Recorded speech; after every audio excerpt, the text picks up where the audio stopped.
اعوذ باللہ من الشیطان الرجیم بسم اللہ الرحمن الرحیم۔ پھر آگے اللہ تعالیٰ نے فرمایا مما قل منہ او کثر، کہ مرنے والے کی میراث کی اور اس کے ترکے کی جو بات ہو رہی ہے، تو وہ ترکہ چاہے چھوڑا ہو یا زیادہ ہو، ہر ایک میں حصہ ہوگا۔ یہ نہیں کہ چھوٹی سی چیز اگر ہے تو وہ گویا اس کا کوئی لحاظ ہی رکھا نہ جائے اور اس کو میراث میں شامل نہ کیا جائے، بلکہ ترکے کا جو کوئی چیز ہے، ترکے کا جو کوئی سامان ہے، جو کوئی چیز ہے، وہ یقیناً تمام ورثاء کی ملکیت کا ایک حصہ ہے، لہذا چھوٹی سے چھوٹی چیز کو بھی ترکے سے باہر نہیں کیا جا سکتا۔ یہ اس بات کی طرف متنبہ فرما دیا ہے خاص طور پر کہ جب کسی کا انتقال ہوتا ہے تو بسا اوقات لوگ یہ سمجھتے ہیں کہ بھئی اس کا جو بڑا بڑا کاروبار ہے یا اس کے جو بڑے بینک بیلنس ہیں ان کو تو تقسیم کر لو، لیکن جو چھوٹی چھوٹی جو گھریلو چیزیں ہوتی ہیں ان کی تقسیم کی پرواہ نہیں کی جاتی۔ حالانکہ شرعی اصول یہ ہے کہ جو ہی کسی شخص کا انتقال ہوتا ہے تو اس کے تمام مال کی ملکیت اس کے ورثاء کی طرف منتقل ہو جاتی ہے، وہ مشترک طور پر اس کے مالک ہوتے ہیں اور ان کی جوائنٹ اونرشپ ہوتی ہے سارے مال کے اوپر، لہذا اس میں کپڑے بھی داخل ہیں، اس میں برتن بھی داخل ہیں، اس میں گھر کا چھوٹا موٹا سامان بھی داخل ہے،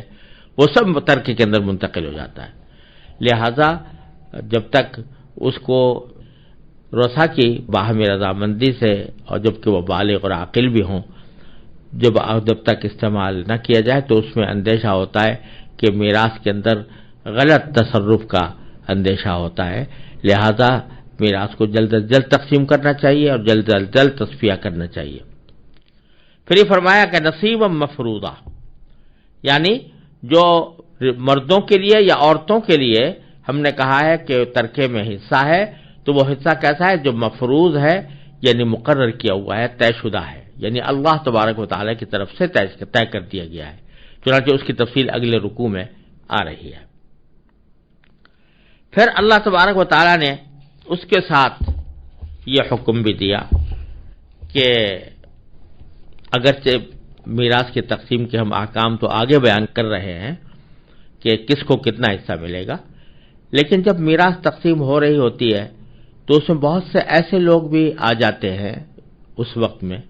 جو وارث تو نہیں ہیں رشتہ دار اور ضرورت مند بھی ہیں، وہ بعض ان میں یتیم ہوتے ہیں، بعض مسکین ہوتے ہیں اور بعض دوسری قرابت کا حصہ رکھتے ہیں، ضرورت مند ہوتے ہیں۔ میراث میں ان کا کوئی حصہ نہیں ہوتا، شریعت کی طرف سے میراث میں ان کا کوئی حصہ نہیں ہے۔ مثال کے طور پر چچا زاد بھائی ہیں، جبکہ مرنے والے کی اولاد بھی موجود ہے، تو جب اولاد موجود ہے تو چچا زاد بھائی کا حصہ تو نہیں ہوتا، لیکن چچا زاد بھائی وہاں پر موجود ہے، فرض کیجئے جب میراث تقسیم ہو رہی ہے اس وقت موجود ہے۔ تو اللہ تبارک و تعالیٰ نے فرمایا کہ جب تقسیم میراث کے وقت میں ایسے رشتہ دار بھی آ جائیں جو وارث نہیں ہیں اور ہیں ضرورت مند، یتیم ہیں اور مسکین ہیں، تو ورثاء سے کہا گیا ہے کہ تم ان کو بھی کچھ دے دو، یعنی وہ بطور مستحق تو حقدار نہیں ہے میراث کے، لیکن تمہارا ایک اخلاقی فریضہ ہے کہ جب تمہیں میراث مل رہی ہے تو اس میں سے کچھ حصہ اپنے حصے میں سے ان قریب رشتہ داروں کو دے دو جو اس وقت میں جمع ہے۔ تو اس کو اللہ تبارک و تعالیٰ نے اگلی آیت کے اندر بیان فرمایا کہ جب وَإِذَا حَضَرَ الْقِسْمَةَ أُولُو الْقُرْبَى، جب تقسیم کے وقت میں حاضر ہو جائیں غیر وارث اولو القربہ رشتہ دار، والیتامى اور یتیم لوگ اور مسکین لوگ، والمساکین، فارزقوہم منہ، تو ان کو بھی اس میراث میں سے جو تمہیں ملی ہے یعنی اپنے حصے میں سے کچھ دے دو، اور وقولوا لہم قولا معروفا، اور ان سے مناسب انداز میں بات کرو۔ جب میراث کی تقسیم ہو رہی ہوتی ہے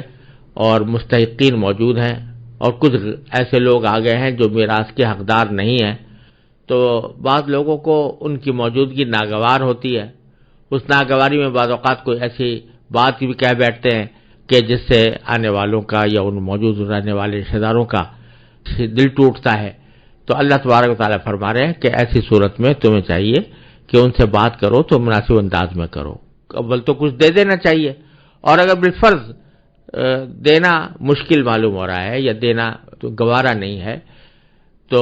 چونکہ دینا کوئی واجب اور فرض نہیں، لہذا اس واسطے کوئی نہ دینے سے گناہ تو ہوگا نہیں، لیکن کم از کم اتنا تو کرو کہ ان سے نیک بات کر لو، ایسی بات کر لو کہ جو ان کی ہمدردی اور تسلی کا سبب بنے. پھر آگے اللہ تبارک و تعالی نے دوبارہ یتیموں کے حق کی طرف توجہ دلائی ہے، اور ایک خاص جذبات کے انداز میں اللہ تبارک و تعالی نے یتیموں کے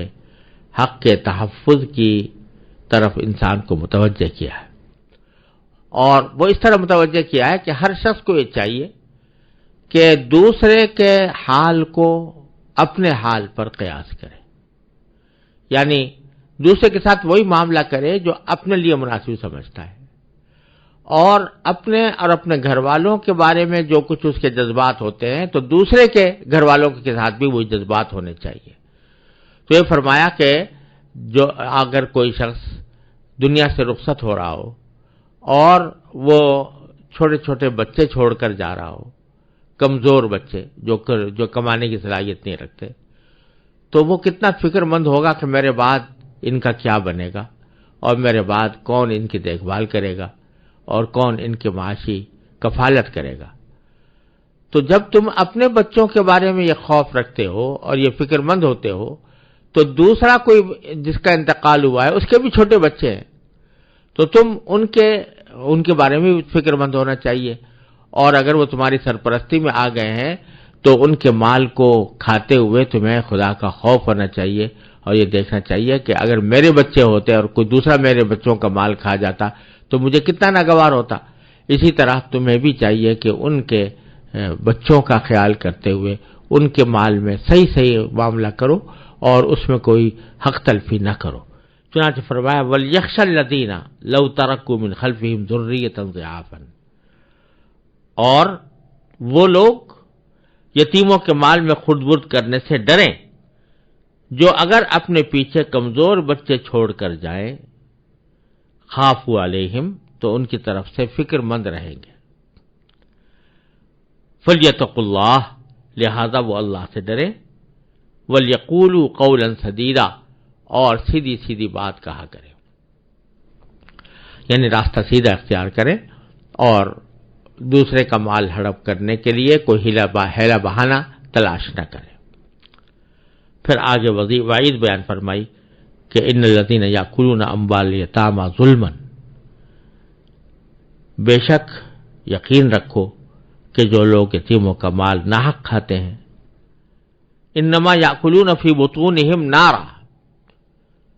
تو وہ اپنے پیٹ میں آگ بھر رہے ہیں، وَسَيَصْلَوْنَ سَعِيرًا، اور انہیں جلد ہی ایک دہکتی آگ میں داخل ہونا ہوگا. یعنی بظاہر تو دنیا کے اندر آدمی کو حرام مال ایسا لگتا ہے جیسے کہ وہ بڑے ذائقے سے کھا رہا ہے اور اس کو لطف آ رہا ہے، لیکن قرآن کریم فرماتا ہے کہ حقیقت میں وہ پرلطف کھانا نہیں ہے، وہ در حقیقت آگ کے انگارے ہیں جو اس کے پیٹ میں جا رہے ہیں. اس بات کا خیال انسان کو رکھنا چاہیے. ہر حرام مال کے کھاتے وقت اللہ تعالیٰ ہر مومن کی، ہر مسلمان کی حرام مال سے حفاظت فرمائے.